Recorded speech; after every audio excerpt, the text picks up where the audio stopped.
বন্ধু তুই এখানে একা বসে কি করছিস? এই বসে বসে গাঁজা খাচ্ছি, দেখতে পাইনিস? তা তুই কোথায় যাবি? আর বাড়া আমার মাথা ঠিক নেই, আমার দু চোখ যেদিকে যাবে আমি এখন সেদিকে চলে যাবো। এই রে, কেন রে? এই দাঁড়া, বস বস বস।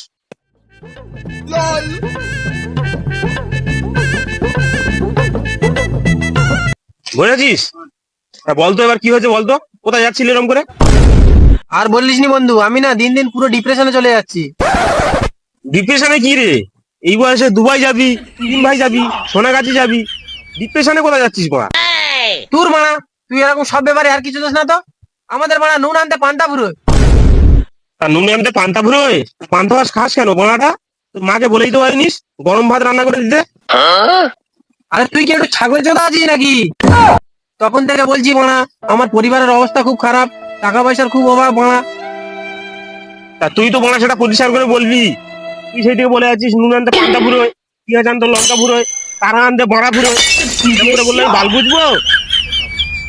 আমি তো তোর বন্ধু, ব্যাপারটা ভালো করে বুঝিয়ে বলবি, তারপরে তো আমি বুঝবো।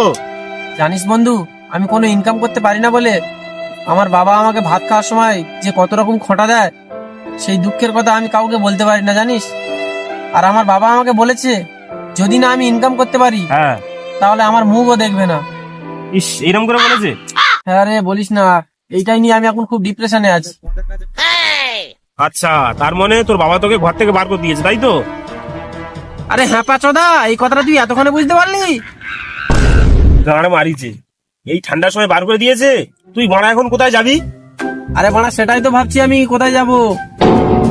এই হ্যাঁ, আমার একটা মাথায় একটা বুদ্ধি আসছে বুঝলি। তোর মাথায় আবার বুদ্ধি? কি বুদ্ধি? আর আমি ভাবছি কিছুদিন তোর বাড়িতে গিয়ে ঘুরে আসি, তোর বাড়িতেই থাকি। আচ্ছা, আর কোনো কাজ টাজ পেলে আমি তোর বাড়ি থেকে চলে আসবো। কি বলিস রে বড়া? আমার বাড়িতে আমার ঠিক মতো জায়গা হয় না, আবার তোকে নিয়ে গিয়ে আমি কোথায় রাখবো? আরে বন্ধু, এবারে আমি তাহলে কি করব? এবারে তো আমি খুব বড় সমস্যায় পড়ে গেলাম। তোর এই বড় সমস্যার জন্য আমার কাছে একটা ভালো সমাধান আছে। কি সমাধান রে? তুই বড়া বিয়ে করে নে। আরে চিদি রে, এটা কোনো কাজ করি না বলে বাড়ি থেকে ঘর থেকে বের করে দিচ্ছে। আর আমি যদি আর বিয়ে করি তাহলে তো আমার দেখার আর উপায় নেই। তাহলে আর কিছু দাবি, গান নিয়ে খাটো, খেটে খেটে মরো। তাহলে বন্ধু তুই কোনো ইনকামের রাস্তা দেখে দে আমাকে। ইনকামের রাস্তা তো আমার কাছে প্রচুর আছে, কিন্তু বড়া এই বয়সে খেটে মরবি নাকি বড়া? এই বয়সে খাটতে হবে না। তাহলে কি করা যায় বলতো? কি আর করবো, এখন আমাদের ওড়ার বয়স, উড়বো আর এনজয় করবো। কি আর উঠবো, ঠান্ডায় গাঁড় ফেটে যাচ্ছে।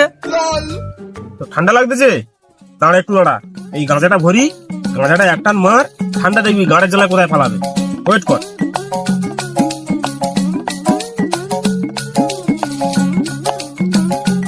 নে। আরে না না না না, আমি সব বাজে জিনিস খাই না। তুই একে বাজে জিনিস বলছিস? পাগলা চোদা, গাঁজা খেলে রাজা হয়ে যাবি রে বড়া। তুই জানিস বড়া গাঁজার মধ্যে কত ভিটামিন থাকে? গাঁজার মধ্যে 2x, XXX, XXY সব রকম ভিটামিন থাকে। এই গাঁজা খেলে না মাথা স্মৃতিশক্তি বাড়বে, ব্রেন খুলবে। পাগলা চোদা, ধর গাঁজা ধর। আরে না না, খাবো না, তুই খা। আরে আমি তো খাবো, আগে একটান তুই খা, তারপর আমি গাঁজা তো চিবিয়ে খাবো। চিবিয়ে খেলে বেশি উপকার। ঠিক আছে দে, এই আমার লাস্ট খাওয়া কিন্তু। ঠিক আছে, খা। নে টান। ওরে শুয়ারের বাচ্চা, কে রে বড়া? এই এটা আমার বাবা তো। হ্যাঁ বড়া, তোর বাবা না ভিলেন? বড়া মারিছে বড়া, পালাই বড়া। তোর ঘরে বসে পোকো দেখার কথা, তুই ওখানে বসে গো খাচ্ছিস। বাবা আমার ভুলে গেছে, বাবা ক্ষমা করে দাও বাবা, প্লিজ বাবা, বাবা আমাকে ক্ষমা করে দাও বাবা, বাবা প্লিজ ক্ষমা করে দাও। কি ক্ষমা? তুই দাঁড়া, তোর ক্ষমা দিয়ে বার করছে আছে, দাঁড়া দাঁড়া। গাড় মানিছে মানা, চাটু চেপে গেছে, পালাই মানা। আরে সোনার বাচ্চা, তুই আজ গাঁজা খাচ্ছিস? আমার এত বছর বয়স হয়ে গেছে, আমি গাঁজা হাঁক দিইনি। তুই গাঁজা খাইতে বাড়িতে আয়, গাঁজা গাঁটতে বার করছি, আর তুই বাড়িতে আসবে।